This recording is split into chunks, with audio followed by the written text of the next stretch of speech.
ಯಾವ ಸಂಸ್ಕಾರಗಳಿಂದ ಪ್ರಕೃತಿಯಾಗಿದ್ದಂಥ ಮಗು ಒಂದು ಸುಸಂಸ್ಕೃತ ವ್ಯಕ್ತಿಯಾಗಿ ನಿಂತ್ಕೋತಾನೋ ಆ ಸಂಸ್ಕಾರನೇ ಶಿಕ್ಷಣ ಅಂತ. ದಯವಿಟ್ಟು ತಿಳ್ಕೊಬೇಕಾದದ್ದು, ಶಿಕ್ಷಣ ಅಂದರೆ ಸರ್ಟಿಫಿಕೇಟ್ ಅಲ್ಲ. ಬಹಳಷ್ಟು ಜನಕ್ಕೆ ಭ್ರಮೆ ಇದೆ, ನಮ್ಮ ಹುಡುಗನಿಗೆ MS ಆಯಿತು, MBBS ಆಯಿತು, MS ಆಯಿತು ಅಂತ ಹೇಳ್ಕೊತೀವಿ. ಅವು ಸರ್ಟಿಫಿಕೇಟ್ ಮಾತ್ರ. ನನ್ನ ಜೊತೆಗೆ PhD ಮಾಡಿದಂಥ ಹುಡುಗ ಒಬ್ಬವ ಇನ್ನೊಂದು PhD ಮಾಡಬೇಕು ಅಂತ ಅಮೇರಿಕಕ್ಕೆ ಹೋಗಬೇಕು ಅಂದ್ಕೊಂಡ. ಅವನು ಅವರಪ್ಪ ಬೆಳಗಾಂ ಹತ್ರ ಒಂದು ಸಣ್ಣ ಶಾಲೆ ಪ್ರೈಮರಿ ಸ್ಕೂಲ್ ಮೇಷ್ಟ್ರು. ನಾನು ಹೇಳ್ತಿರೋದು 47 ವರ್ಷಗಳ ಹಿಂದೆ ಸುದ್ದಿ. ಆಗ ಅಮೇರಿಕಕ್ಕೆ ಕಳಿಸೋ ಸುಲಭ ಇರಲಿಲ್ಲ. ಆ ಮೇಷ್ಟ್ರು ತಮ್ಮ ಹೊಲ ಮಾರಿ ಮಗನ ಕಳಿಸಿದ್ರು ಅಮೇರಿಕಕ್ಕೆ. ಅಲ್ಲಿ ಹೋದ, ರಿಸರ್ಚ್ ಮಾಡ್ತಾ ಇದ್ದ. ಮಾಡ್ತಾ ಅಲ್ಲಿ ಅಮೇರಿಕನ್ ಹುಡುಗಿನ ಮದುವೆ ಆದ. ಮದುವೆ ಆದದ್ದನ್ನು ಅಪ್ಪ ಅಮ್ಮನಿಗೆ ಹೇಳಲಿಲ್ಲ. ನಾವು ಕೆಲವೊಂದು 4-5 ಜನ ಸ್ನೇಹಿತರಿಗೆ ಗೊತ್ತಿತ್ತು ಮದುವೆ ಆಗಿದ್ದಾನೆ ಅಂತ. 4-5 ವರ್ಷ ಬರಲೇ ಇಲ್ಲ ಭಾರತಕ್ಕೆ ಅವನು. 5 ವರ್ಷದ ನಂತರ ಬಂದ. ಅಷ್ಟರೊಳಗೆ ಮಗು ಆಗಿತ್ತು ಅವನಿಗೊಂದು. ಬೆಳಗಾವಿ ಏರ್ಪೋರ್ಟಿಗೆ ಬರ್ತಾನೆ ಅಂತ ಗೊತ್ತಾಯಿತು. ನಾನು ಅಕಸ್ಮಾತ್ ಬೆಳಗಾವಿ ಇರೋದ್ರಿಂದ ಹೋಗಬೇಕು ಅಂತ ಹೋದೆ ಏರ್ಪೋರ್ಟಿಗೆ.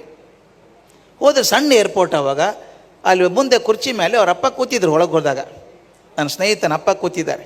ನಿಮ್ಮ ಕಣ್ಮುಂದೆ ಚಿತ್ರ ಬರಬೇಕು. ಹಳೆ ಪ್ರೈಮರಿ ಸ್ಕೂಲ್ ಟೀಚರ್, ಮುದ್ದೆ ಆದಂಥ ಧೋತ್ರ, ಮುದ್ದೆ ಆದಂಥ ಕೋಟು, ಮುಖದ ಮೇಲೆ 4 ದಿವಸದ ಗಡ್ಡ, ತಲೆಗೊಂದು ಟೊಪ್ಪಿಗೆ ಹಾಕ್ಕೊಂಡು ದಪ್ಪ ಕನ್ನಡಕ ಹಾಕ್ಕೊಂಡು ಕೈಯಲ್ಲಿ ಒಂದು ಹೂ ಹಿಡ್ಕೊಂಡು ಕೂತಿದ್ದಾರೆ, ಗುಲಾಬಿ ಹೂ, ಮಗನಿಗೆ ಕೊಡಬೇಕು ಅಂತ.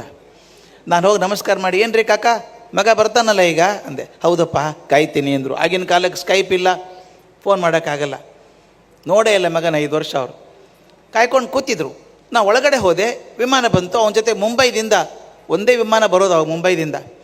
ಅವನ ಜೊತೆಗೆ ಒಂದು 8-10 ಜನ ಮಾಡರ್ನ್ ಹುಡುಗರು ಹುಡುಗಿಯರೆಲ್ಲ ಜೊತೆಗಿದ್ದರು. ಮಾತಾಡ್ತಾ ಬಂದರು. ಹೊರಗಡೆ ಬಂದು ನೋಡ್ತೀನಿ ಅವರಪ್ಪ ಇಲ್ಲ. ನಿಮ್ಮಪ್ಪ ಬಂದಿದ್ರಲ್ಲೋ ನೀನು ಕರೆಯೋದಕ್ಕೆ, ಎಲ್ಲಿ ಹೋದರು ಅಂತ ಕೇಳಿದೆ. ನನಗೆ ಗೊತ್ತಿಲ್ಲ ಅಂದ. ಅವ್ನು ಯಾಕೋ ಸುಳ್ಳು ಹೇಳ್ತಾನೆ ಅನ್ನಿಸ್ತು.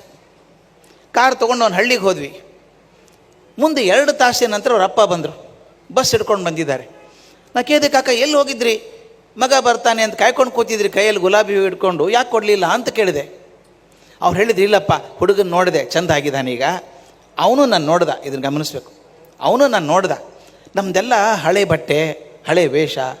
ಹೊಸ ಹುಡುಗರ ಜೊತೆಗಿದ್ದಾನಲ್ಲ, ಅವ್ನು ಮುರುಸು ಆಗ್ತದೆ ಅವನಿಗೆ ಅಂತ ಹೇಳಿ ಅವ್ನಿಗೆ ಯಾಕೆ ಬೇಸರ ಮಾಡಬೇಕು, ಮನೆಗೆ ಬರ್ತಾನಲ್ಲ, ಇಲ್ಲೇ ಮಾತಾಡ್ಸಿದ್ರಾಯ್ತು ಅಂತ ಬಸ್ಸಿಗೆ ಬಂದೆ ಅಂದರು. ನನ್ನ ಕಣ್ಣು ಮುಂದೆ 2 ಚಿತ್ರ ಇದ್ದಾವೆ.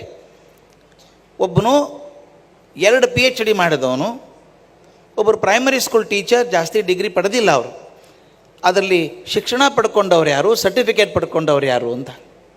ನನ್ನ ಪ್ರಕಾರ ಅಪ್ಪನಿಗೆ ಶಿಕ್ಷಣ ಬಂದಿದೆ, ಮಗನಿಗೆ ಸರ್ಟಿಫಿಕೇಟ್ ಮಾತ್ರ ಬಂದಿದ್ದಾವೆ. 2 PhD ಬಂದಿದ್ದಾವೆ.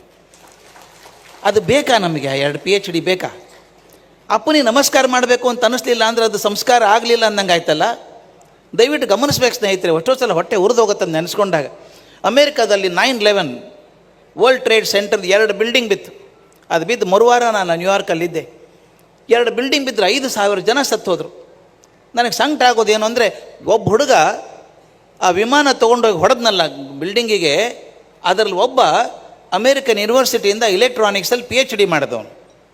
ದಂಡ ಅನಿಸಲ್ಲ PhD?